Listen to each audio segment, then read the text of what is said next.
Hi, John. I was just going to ask you really about, to get your telescope out again really. I mean, do you need to kind of almost refresh and remind that basically you were top at Christmas, weren't you? You were so close to being top at New Year. Bring back some of that positivity, I guess, this week in training, but also with the performance and the game on Sunday. That's all I done. You reinforce them how good they are. That accept first that obviously there were periods in the game against Fulham that we didn't hit the levels that we want to earn the right to win a football match. We accepted that and then move on, you know, and believe again in what we do and be consistent and continue in that road that is taking us so far, much further than a lot of people expected or imagined, and we need to continue to do that. Yeah. That performance on Sunday, I mean, there's always talk about resting players and for the FA Cup, resting, rotating.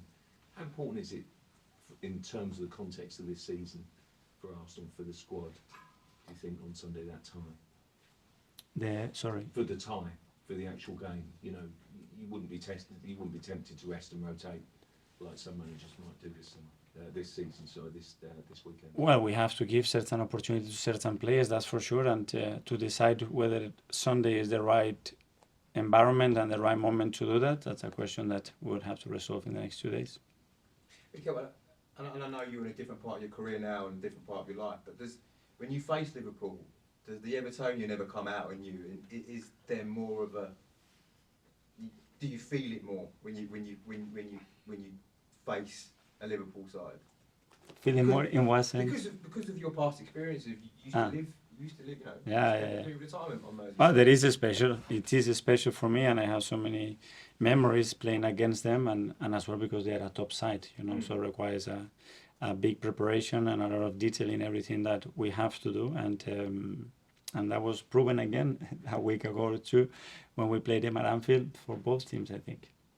And can I also ask another question about how the team have adapted this season to playing Champions League football and the exertions that would have, and I know you've played Europa League football, but there's an intensity of playing the Champions League nights that you can't really replicate. How do you feel that your team has adapted to that, and do you think that's had maybe an effect on those games at the weekend? I think for 93% of the players, a new experience. So they have a congested period that I never had in their lives. But Gabriel Jesus never had it in their life. So Zinchenko never had, even they were at City. So it's the first experience that they ever had at this level, ever. So, and still they're doing so well. So well done to them. Is it a factor, like, just in terms of physically and maybe not necessarily physically, because you were playing Thursday weekends last season, but mentally, is it draining for them? I think it's not draining. I think they are incredibly enthusiastic about what they are living and they are loving it. But in terms of demands, physical amount of minutes, and what they have to deal is something new because they haven't done it. Last year they didn't play that many amount of minutes. I think last year we had one player in certain amount of minutes. This season we have 14. So that's a lot. Yeah. Mikel, I wanted to ask you about Timber, please. I think for a lot of us and a lot of the fans, because he's not been there, he's kind of been out of sight, out of mind, and kind of forget that in a way that he's here still. I mean, how big a blow was that in terms of your planning for what you wanted to do with the team? It was a huge blow because I think everybody conceived from day one what he was going to bring to the team, the versatility, the quality, another kind of leadership and ability that we didn't have in that back line. And it was a huge blow. It was a huge blow as well, losing Thomas, because we had other plans as well with him to become very versatile and unpredictable in our way of playing. And we haven't had them, you know, and that was difficult. We have them in the building, which is a joy to have them, but we haven't had them on the field as much as we wanted. So with Timber, was his signing going to change the way the team looked a bit and give you loads of different things? Yeah. So we've actually not seen your plan come to fruition yet? A little part, because he was only available for pre-season a few games and the first game of the season. Hi, Mikel. Hi. Winning the FA Cup as a manager, if anything, did it convince you of your ability to win trophies as a manager? Because as much as you can believe in yourself, there must have been a little bit of doubt when you go to a club like Arsenal. What you're doing is you can win trophies by playing that. Well, it gives you confidence that you can win big matches against top opponents, because we did it against some of the best teams in England. And yeah, it was a really reinforcing. It was a beautiful moment. It was a shame that we didn't have the crowd to share with in that moment. But yeah, still remains as a really nice thing. How nervous were you before that game? Just in Very. comparing. Well, nervous, excited, nervous. You are so willing, you know, to make that next step and bring silverware to the club after a few difficult years. And we had the opportunity. We didn't want to let anybody down, and we managed to achieve it. And speaking of nerves, that FA Cup you won as a player of Arsenal in 2014, such a big trophy because of going so many years without one. Just how nervous were you before that one? Did you feel the pressure of the club and the history on you? Well, we were a lot of years without winning everything, and the feeling in that dressing room, we wanted to do it for our son. It was a few difficult years for him, and we really wanted to deliver for him. You know, it was a great opportunity to do that, and it was a way of giving something back to him. And I remember talking about it with a lot of the players. So when you went 2-0 down, was that? He said, give the ball to Santi, and he's going to get this sorted.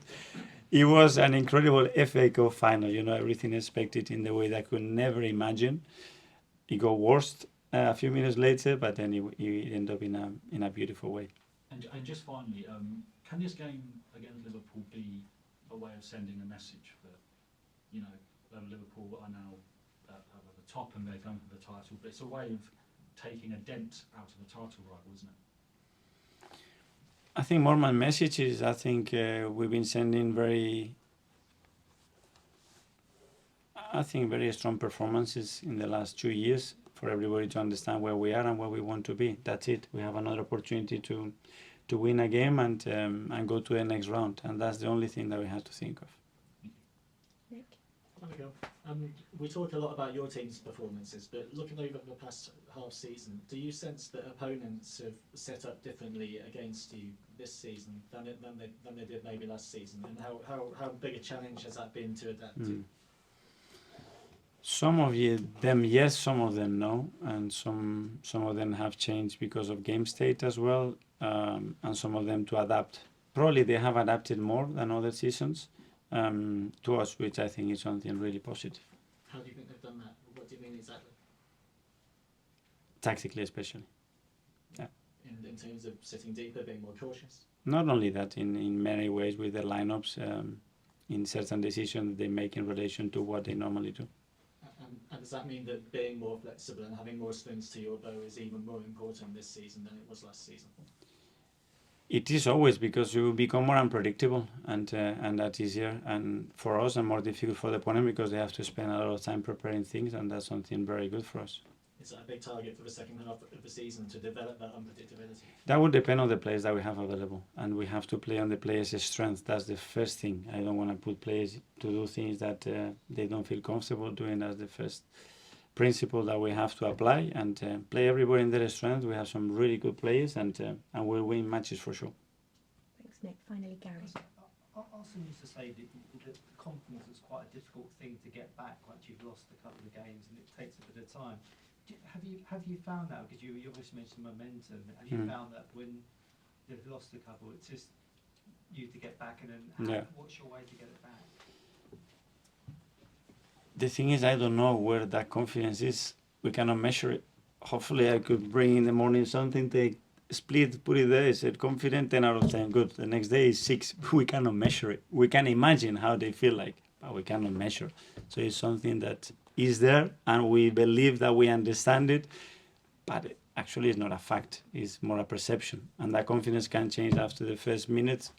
They put a great delivery, they score a goal, that confidence is changed immediately, you know. So let's try to give them a lot of love, a lot of confidence, and positive reassurance all the time. Make sure that they know how good they are. And there must be some things in training, or when you see them walking around the training ground, that you pick up on small things about their demeanour and what they look. Yeah, especially with the players that they're not playing a lot. You know, that confidence is not about their ability to do things, but sometimes the fact that we decide not to play them, or this is going to affect them, their ability to believe that they are capable of doing certain things. So sometimes our decisions as well. can I just wonder, obviously last year you played City and in the fourth round you went out. And now you've played Liverpool in the title race. What context is there when you're playing a title rival in the FA Cup in terms of the title race?